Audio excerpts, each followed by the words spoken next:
Welcome back to our channel. ನಮ್ಮ ಚಾನಲ್ನಲ್ಲಿ already ನಂದು ವೀನಸ್ ವೇದಿಕ್ಸ್ ಹೇರ್ ಆಯಿಲ್ ಎಲ್ಲರೂ ತಗೊಂಡಿದ್ದೀರಾ, ಹಾಗೂ ಚಾನಲಲ್ಲಿ ಪ್ರಿಪರೇಷನ್ ಕೂಡ ಸುಮಾರು ವಿಡಿಯೋಸ್ ನೋಡಿದ್ದೀರಾ. ಆಲ್ಮೋಸ್ಟ್ ಒಂದು 30 ವಿಡಿಯೋ ಹಾಕಿದ್ದೀನಿ. ಅದರಲ್ಲಿ ಹೇರ್ ಆಯಿಲ್ ಪ್ರಿಪರೇಷನ್ ಹೇಳಿದ್ದೀನಿ, ಹಾಗೂ ಹೇರ್ ಕೇರ್ ಟಿಪ್ಸ್ ಕೂಡ ಹೇಳಿದ್ದೀನಿ. ಮಕ್ಕಳಿಗೆಲ್ಲ ಗ್ರೇ ಹೇರ್ಸ್ ಆದರೆ ತಾಯಂದರು ಎಲ್ಲ ಹೇಗೆ ಕಾಪಾಡ್ಕೊಳ್ಬೇಕು ಮಕ್ಕಳನ್ನ, ಅದರಿಂದ ಏನು ಮುನ್ನೆಚ್ಚರಿಕೆ ತಗೊಳ್ಬೇಕು ಅಂತಲೂ ಕೂಡ ಹೇಳಿದ್ದೀನಿ. ಪ್ರತಿ ಸಲ ಹೇರ್ ಆಯಿಲ್ ತಗೊಂಡವರು ಯಾವುದು ಶಾಂಪೂ ಯೂಸ್ ಮಾಡಬೇಕು ಮೇಡಮ್ ಅಂತ ಕೇಳ್ತಾ ಇದ್ರು. ನಮ್ಮದು ಶೀಕಾಕಾಯಿ ಪೌಡ್ರು ಕೂಡ ಇದೆ, ಹರ್ಬ್ಸ್ ಎಲ್ಲ ಹಾಕಿ ಅದನ್ನು ಮಿಷನ್ ಮಾಡಿಸಿರೋದು ಕೂಡ ವಿಡಿಯೋ ಹಾಕಿದ್ದೀನಿ ನಾನು. ಬಿಲ್ಪತ್ರೆಕಾಯಿ, ನೀಮು ಮತ್ತು ಆಮ್ಲ ಎಲ್ಲ ಹಾಕಿದ್ದೀನಿ, ಮೆಂತ್ಯ ಎಲ್ಲದೂ ಹಾಕಿ ಮಿಷನ್ ಮಾಡಿಸಿರೋ ವಿಡಿಯೋ ಕೂಡ ಹಾಕಿದ್ದೀನಿ. ಅದನ್ನು ತುಂಬ ಜನ ತಗೊಂಡು ಶಿಗೆ ಪುಡಿ ಯೂಸ್ ಮಾಡೋ ಅಭ್ಯಾಸ ಇರೋರು ಆಲ್ರೆಡಿ ಯೂಸ್ ಮಾಡ್ತಾ ಇದ್ದಾರೆ. ಇದ್ರ ಜೊತೆಗೆ ಶಾಂಪೂ ಯಾವ್ದು ಯೂಸ್ ಮಾಡೋದು ಅನ್ನೋ ಒಂದು ಕಂಟಿನ್ಯೂಸ್ ಕ್ವಶನ್ಸ್ ನಂಗೆ ಬಂದಿದ್ದು. ನೀವು ಇಷ್ಟು ಚೆನ್ನಾಗಿರೋ ಆಯಿಲ್ ಎಲ್ಲ ಕೊಡ್ತಾ ಇದ್ದೀರಾ, ಇದು ಇಷ್ಟು ಚೆನ್ನಾಗಿ ಆರ್ಗ್ಯಾನಿಕಲಿ ಇಷ್ಟು 58-60 ಹರ್ಬ್ಸ್ ಎಲ್ಲ ಹಾಕಿ ಮಾಡ್ತೀರಾ, ಈ ಆಯಿಲ್ ಯೂಸ್ ಮಾಡಿಬಿಟ್ಟು ಯಾವ್ಯಾವುದೋ ಶಾಂಪೂ ಯೂಸ್ ಮಾಡಿದ್ರೆ ಆಪೋಸಿಟ್ ಎಫೆಕ್ಟ್ ಆಗಲ್ವಾ? ಇಷ್ಟು ಚೆನ್ನಾಗಿರೋದು ಯೂಸ್ ಮಾಡಿ ಕೆಮಿಕಲ್ ಯೂಸ್ ಮಾಡಿದ್ರೆಲ್ಲ ಸರಿ ಹೋಗುತ್ತೆ ಮೇಡಮ್ ಅಂತ ತುಂಬ ಜನದ್ದು ಕಂಟಿನ್ಯೂಸ್ ಕ್ವಶನ್ಸ್, ಆಲ್ಮೋಸ್ಟ್ 1.5 years ಇಂದನೂ ಕಂಟಿನ್ಯೂಸ್ ಕ್ವಶನ್ಸ್ ಇತ್ತು. ಸೊ ಅದಕ್ಕೋಸ್ಕರ ನಾನು ಕಡೆಯಲ್ಲಿ ನಮ್ಮದೇ ಶಾಂಪೂ ಮಾಡಿಬಿಡೋಣ, ನಮ್ಮದು ಹೇರ್ ಆಯಿಲ್ಗೆ ಹಾಕ್ತೀವಲ್ವಾ ಹರ್ಬ್ಸು, ಅದಕ್ಕಿಂತ ಎಷ್ಟೆಷ್ಟು ವಾಷಿಂಗ್ ಎಷ್ಟೆಷ್ಟು ಬೇಕು ಅಷ್ಟು ಮಿನಿಮಮ್ ಹರ್ಬ್ಸ್ ಎಲ್ಲ ಹಾಕಿ ಶಾಂಪೂ ಮಾಡೋಣ ಅಂತ ಅಂದ್ಬಿಟ್ಟು ನಾವೊಂದು ನೆಕ್ಸ್ಟ್ ಸ್ಟೆಪ್ ತೊಗೊಂಡಿದ್ದೀವಿ. ಇವಾಗ ಈ ಶಾಂಪೂಗೆಲ್ಲ ಏನೇನು ಮಿನಿಮಮ್ ಇಂಗ್ರೀಡಿಯೆಂಟ್ಸ್ ನಾವು ಇವಾಗ ಹಾಕ್ತೀವಿ, ಆಮೇಲೆ ಮಿಕ್ಕಿದ ಪೌಡ್ರ್ ಹಾಕ್ತೀವಿ, ಅದನ್ನು ನೋಡೋಣ.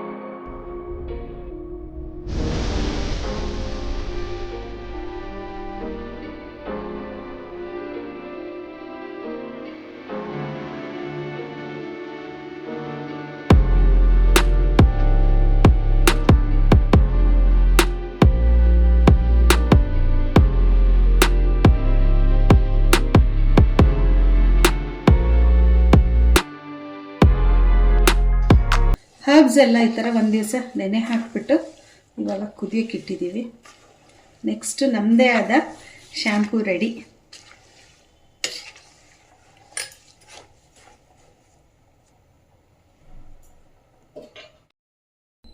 ಆಲ್ರೆಡಿ ಏನೇನು ಹರ್ಬ್ಸ್ ಹಾಕಿದ್ದೀವಿ ಅಂತ ತೋರಿಸಿದೆ ನಾನು, ಮಿನಿಮಮ್ ಮಾತ್ರ ನಾನು ನಿಮ್ಮ ಜೊತೆ ಶೇರ್ ಮಾಡಿರೋದಷ್ಟೇ. ಅದಲ್ಲದೆ ನಾವು ಹೇರ್ ಆಯಿಲ್ಗೆ ಯೂಸ್ ಮಾಡೋ ಪೌಡರ್ಸ್ ಎಲ್ಲ ಹಾಕಿದ್ದೀನಿ. ಹಾಗೆ ನೆಕ್ಸ್ಟ್ ರೋಸ್ಮರಿ ಒಂದು ಆ್ಯಡ್ ಮಾಡಿರಲಿಲ್ಲ, ಸೊ ಇದು ರೋಸ್ಮರಿ ಒಂದು ಆ್ಯಡ್ ಮಾಡ್ತೀನಿ. ಇವಾಗ ಇದು ಶೀಕಾಕಾಯಿ ಎಲ್ಲದನ್ನು ಕುದಿಯೋಕೆ ಇಟ್ಟಿದ್ದೀನಿ. ಇದರದೆಲ್ಲ ಎಕ್ಸ್ಟ್ರಾಕ್ಟ್ ತೆಗಿಬೇಕು. ಸ್ವಲ್ಪ ಕಷ್ಟದ ಕೆಲಸನೇ, ಅಂದರೆ ಕಷ್ಟ ಅಂತ ಅಲ್ಲ, ಇದು ಇಷ್ಟಪಟ್ಟು ಮಾಡ್ತೀವಿ ನಾವು. ಸ್ವಲ್ಪ ಲಾಂಗ್ ಪ್ರಾಸೆಸ್ ಅಷ್ಟೇ, ಕಷ್ಟ ಅಂತ ಅಲ್ಲ. ಸೊ ಇವಾಗ ಶ್ಯಾಂಪೂ ರೆಡಿಯಾಗಿ ನಿಮಗೆ ಡೆಫಿನೆಟ್ ಆಗಿ ತಲುಪುತ್ತೆ ಒಳ್ಳೆ ರೀತಿನಲ್ಲಿ. ಹಾಗೂ ಇದಕ್ಕೆಲ್ಲ ಯೂಸ್ ಮಾಡಿರೋದೆಲ್ಲ ಅದುವೇ ಸಲ್ಫೇಟ್, ಪ್ಯಾರಬಿನ್ ಆ್ಯಂಡ್ ಎಲ್ಲ ಕೆಮಿಕಲ್ಸು ಫ್ರೀ ಆಗಿರೋ ಶ್ಯಾಂಪು ನಾನು ಕೊಡ್ತಾ ಇದ್ದೀನಿ ನಿಮಗೆ. ಮಕ್ಕಳಿಗೂ ಕೂಡ ಯೂಸ್ ಮಾಡ್ಬೋದು. ಇದನ್ನು ನೀರಿನಲ್ಲಿ ಕುದ್ದಾದ ಮೇಲೆ ಈ ಥರ ಅದನ್ನು ಚೆನ್ನಾಗಿ ಕಿವುಚಿ ಅದರದ್ದು ಶೀಗಕಾಯ್ದು ಮತ್ತು ಹರ್ಬ್ಸ್ದೆಲ್ಲನೂ ಜ್ಯೂಸ್ ತೆಕ್ಕೊಳ್ಬೇಕು. ಇದು ಒಂದು ಸರ್ತಿ ಅಲ್ಲ, 3-4 ಸರ್ತಿ ನೀರು ಹಾಕಿ ಕುದಿಸಿ ಮತ್ತು ಅದರದ್ದೆಲ್ಲ ಎಕ್ಸ್ಟ್ರಾಕ್ಟ್ಸ್ ಎಲ್ಲ ತೆಕ್ಕೊಳ್ಬೇಕು. ನೋಡಿ ಶ್ಯಾಂಪು ರೆಡಿ ಆಯಿತು. 3 days ಬೇಕಾಯಿತು ಶ್ಯಾಂಪು ಮಾಡೋದಕ್ಕೆ. ನೋಡಿ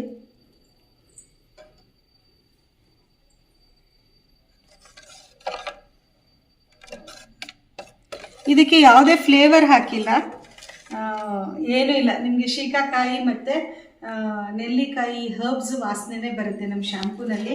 ಮತ್ತು ನಮ್ಮ ಈ ಹೇರ್ ಆಯಿಲ್ಗೆ ಚೆನ್ನಾಗಿ ಹೋಗುತ್ತೆ ಶ್ಯಾಂಪು. ಮತ್ತು ನಿಮಗೆಲ್ಲ ಗೊತ್ತಿರ್ಬೋದು, ಶ್ಯಾಂಪೂ ವಾಷಿಂಗ್ ಆಗಲಿ ಹೇರ್ ವಾಷಿಂಗ್ ಆಗಲಿ 3 steps ಮಾಡಬೇಕು ಯಾವಾಗಲೂ. ಫಸ್ಟ್ ಸ್ಟೆಪ್ ಏನಂದರೆ, ನಿಮಗೆ ಫಸ್ಟ್ ಶೀಕಾಕಾಯಿದು ಹೇಳ್ಬಿಡ್ತೀನಿ ನಾನು ನಿಮಗೆ.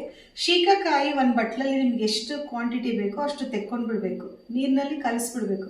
ಅದರ 3 part ಮಾಡ್ಕೋಬೇಕು. ಫಸ್ಟ್ ತಲೆಯಲ್ಲಿ ಎಣ್ಣೆ ಇರುತ್ತಲ್ಲ, ಫಸ್ಟ್ ಪಾರ್ಟಲ್ಲಿ ತಲೆಗೆ ಸೀಗೆಕಾಯಿ ಹಚ್ಕೊಂಡು ಚೆನ್ನಾಗಿ ಉಜ್ಜಿಬಿಟ್ಟು ನೀರನ್ನ ಚೆನ್ನಾಗಿ ತೊಳ್ಕೊಬೇಕು. ಅವಾಗ ಏನು ನೊರೆ ಬರಲ್ಲ, ಇನ್ನೂ ಸ್ಟಿಲ್ ಆಯಿಲ್ ಎಲ್ಲ ಇದ್ದೇ ಇರುತ್ತೆ. ಸೆಕೆಂಡ್ ಪಾರ್ಟ್ ಇರುತ್ತಲ್ಲ, ಅದರಲ್ಲೂ ಕೂಡ ತಲೆ ಎಲ್ಲ ಚೆನ್ನಾಗಿ ಉಜ್ಜಿ ತೊಳ್ಕೊಂಡ್ರೆ ಸ್ವಲ್ಪ ಏನೋ ಒಂಚೂರು ಎಣ್ಣೆ ಹೋದಂಗೆ ಅನಿಸುತ್ತೆ.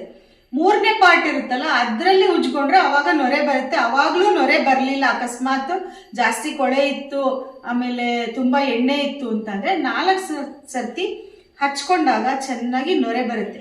ಹಾಗೆ ಶ್ಯಾಂಪೂನು ಕೂಡ ನಮ್ಮದು chemical free, paraben free, SLS free shampoo ನಮ್ಮದು, ಹೋಮ್ ಮೇಡ್ ಶ್ಯಾಂಪೂ ಇದು. ಇದರಲ್ಲಿ ಕೆಮಿಕಲ್ಸ್ ಏನೂ ಇಲ್ಲ. ನೀವು ಯಾವುದೇ ಶ್ಯಾಂಪೂ ಆಗಲಿ, ನಮ್ಮ ಶ್ಯಾಂಪೂ ಆಗಲಿ, ಯಾವುದೇ ಶ್ಯಾಂಪೂ ಆಗಲಿ 3 ಫೇಸ್ ಆಫ್ ವಾಷಿಂಗ್ ಮಾಡಲೇಬೇಕು. ನಾನು ಹೇಳಿದ್ನಲ್ಲ ಶೀಕಾಕಾಯ್ದು ಅಂತ, ಅದೇ ಥರನೇ ಫಸ್ಟ್ ಸ್ವಲ್ಪ ಹಾಕಿ ವಾಶ್ ಮಾಡ್ಕೋಬೇಕು, ಉಜ್ಜಿ ವಾಶ್ ಮಾಡ್ಕೋಬೇಕು, ಸೆಕೆಂಡ್ ಪಾರ್ಟ್ ವಾಶ್ ಮಾಡ್ಕೋಬೇಕು, ಥರ್ಡ್ ಪಾರ್ಟಲ್ಲಿ ನೊರೆ ಬರುತ್ತೆ. ಒಂದೇ ಸಲ ಇರೋ ಶ್ಯಾಂಪೂ ಎಲ್ಲ ತಲೆಗೆ ಮೆತ್ಕೊಂಡು ತುಂಬ ಇಷ್ಟಪ್ಪ ನೊರೆ ಬರೆಸ್ಬಿಟ್ಟು ವಾಶ್ ಮಾಡಿದ್ರೆ ಖಂಡಿತ ಕೊಳೆನೂ ಹೋಗಿರಲ್ಲ, ಹಾಗೂ ಎಣ್ಣೆನೂ ಹೋಗಿರಲ್ಲ, ಏನೂ ಆಗೋದಿಲ್ಲ. ಸೊ ಯಾವಾಗಲೂ 3 steps of washing very very important. ನಮ್ಮ chemical free hand made shampoo, home made shampoo ready ಆಯಿತು. ಇದರಲ್ಲಿ ಕಾಣಿಸ್ತಾ ಇರೋ ವಾಟ್ಸಪ್ ನಂಬರಲ್ಲಿ ನೀವು ಮೆಸೇಜ್ ಮಾಡಿ ಆರ್ಡ್ರ್ ಮಾಡ್ಬೋದು. ಹಾಗೂ ನನಗೆ ತುಂಬ ಕಾಲ್ಸ್ ಬರ್ತಾ ಇದೆ. ಕಾಲ್ಸ್ ಬಂದರೆ ನನ್ನ ಹತ್ರ ಏನು ಇನ್ಫಾರ್ಮೇಷನ್ ಇರಲ್ಲ. ವಾಟ್ಸಪ್ ಹ್ಯಾಂಡಲ್ ಮಾಡೋರೆ ನಮ್ಮ ಬ್ಯಾಕ್ ಎಂಡ್ ಟೀಮ್ ಅವರು ಇದ್ದಾರೆ, 3 ಜನ ಹುಡುಗಿರು. ಅವ್ರ ನಮ್ಮ ನಂಬರ್ ಶೇರ್ ಮಾಡ್ಕೊಂಡು ಅವ್ರು ಮಾಡ್ತಾ ಇರ್ತಾರೆ. ಸೊ ಡೈರೆಕ್ಟಾಗಿ ವಾಟ್ಸಪ್ಪಲ್ಲೇ ನೀವು ಏನು ಬೇಕು ಅಂತ ಆರ್ಡ್ರ್ ಮಾಡ್ಬೋದು. ಕಂಪ್ಲೀಟ್ ಡೀಟೇಲ್ಸ್ ಕೊಡ್ತಾರೆ. ಹಾಗೂ ನನ್ನ ಪ್ರಾಡಕ್ಟ್ಸ್ ಬಗ್ಗೆ ನಾನು ಮಾಡಿರೋ ವಿಡಿಯೋ ಎಲ್ಲದೂ ಲಿಂಕ್ಸ್ ಅವ್ರು ಕೊಡ್ತಾರೆ. ನೀವು ವಾಚ್ ಮಾಡಿ ಇನ್ನೂ ನಿಮಗೆ ಕ್ಲಿಯರ್ ಆಗಿ ಎಲ್ಲದು ಈ ನಮ್ಮ ಪ್ರಾಡಕ್ಟ್ಸ್ ಬಗ್ಗೆ, ಹಾಗೆ ಹೇಗೆ ಯೂಸ್ ಮಾಡಬೇಕು ಅನ್ನೋದ್ರ ಬಗ್ಗೆ ಗೊತ್ತಾಗುತ್ತೆ. ಸೊ ತಡ ಯಾಕೆ, ಆರ್ಡರ್ ಮಾಡಿ ಮತ್ತೆ ನನ್ನ ಸಪೋರ್ಟ್ ಮಾಡ್ತಾ ಇರಿ. Thank you for watching. ನಮಸ್ಕಾರ. ನೋಡಿ ಶ್ಯಾಂಪು ರೆಡಿಯಾಗಿದೆಯಲ್ಲ, ಹೇಗಾಗಿದೆ ಅಂದ್ಬಿಟ್ಟು ನಿಮಗೆ ತೋರಿಸ್ತೀನಿ. ಒಂಚೂರು 1 ಡ್ರಾಪ್ ಹಾಕ್ಕೋತೀನಿ ನಾನು. ನಮ್ಮದು ಹೇರ್ ಆಯಿಲ್ಗಂತೂ ಆಪ್ಟ್ ಮತ್ತು ತುಂಬ hand made home made shampoo. Colour ಈ ಥರ ಇರುತ್ತೆ. ಶೀಕಾಕಾಯಿ ವಾಸನೆ, ನೆಲ್ಲಿಕಾಯಿ ವಾಸನೆ ಎಲ್ಲ ಇದರಲ್ಲಿ ಇರುತ್ತೆ ಹೇರಳವಾಗಿ. ಸೊ ನೋಡಿ ಇಲ್ಲಿ. ಮತ್ತು ನಿಮಗೆ ಶೀಕಾಕಾಯಿ ಗ್ರ್ಯಾನ್ಯೂಲ್ಸು ಸಿಗುತ್ತೆ. ನಾವು 1-2 ಡ್ರಾಪ್ ಹಾಕ್ಕೊಂಡಿರೋದು ನೋಡಿ, ಎಷ್ಟು ನೊರೆ ಬರುತ್ತೆ. ಸಣ್ಣ ನೀರು ಬಿಟ್ಟು ನೋಡಿ, ಚೆನ್ನಾಗಿ ಕೊಳೆ ಹೋಗುತ್ತೆ, ನೊರೆ ಬರುತ್ತೆ. ಹಾಗೂ ಪ್ಯೂರ್ ಶೀಕಾಕಾಯಿ ಶ್ಯಾಂಪು ಇದು. ನಿಮಗೆ ಶೀಕಾಕಾಯಿ ಇಲ್ಲಿ ವಾಶ್ ಮಾಡಿದ್ರೆ ಹೇಗಿರುತ್ತೆ ಕೂದಲು, ಅದೇ ಥರ ಇರುತ್ತೆ. ಈ ವಿಡಿಯೋ ನಿಮ್ಗೆ ಇಷ್ಟ ಆಗಿದೆ ಅಂತ ಅಂದ್ಕೊಳ್ತೀನಿ. ಇಷ್ಟ ಆದರೆ ನನ್ನ ಚಾನಲ್ನ ಸಬ್ಸ್ಕ್ರೈಬ್ ಮಾಡಿ ಸಪೋರ್ಟ್ ಮಾಡೋದು ಮರಿಬೇಡಿ. Thank you for watching. ನಮಸ್ಕಾರ. ಹಾಗೆ ನಮ್ಮ ಇನ್ನೊಂದು ಚಾನಲ್ ವೀನಸ್ ವೇದಿಕ್ಸು, ಹಾಗೂ ನನ್ನ Instagram page Venus Vedics by Veena ಅನ್ನೋದು ಫಾಲೋ ಮಾಡಿ. Thanks a lot.